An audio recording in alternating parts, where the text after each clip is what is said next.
So in this video, we're going to talk about the fact that functions are first-class citizens in Go. What does it mean that a function is a first-class citizen? It means you can make a variable of type function.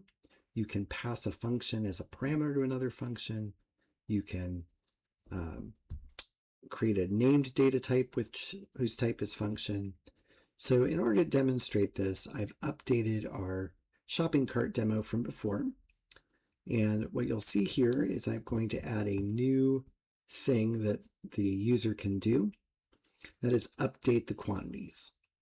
So the update quantities function will take in the cart, a function which maps two integers to an integer, and then a factor.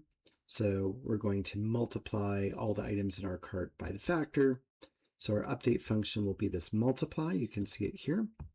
So we're going to multiply the current quantity by the factor and then assign that to be the new quantity for the item.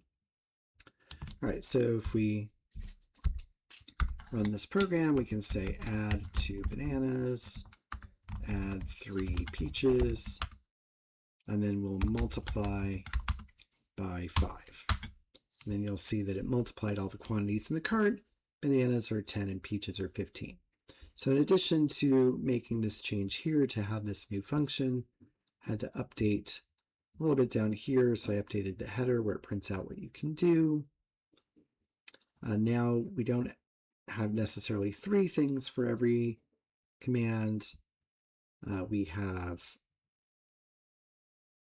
possibly 2 when we are using multiply. And then I added this case to the loop. So if we get multiply, we pass the quantity and that multiply int function. Now we can also create what are called anonymous functions. So here I created a named function multiply int so I could pass it to the method.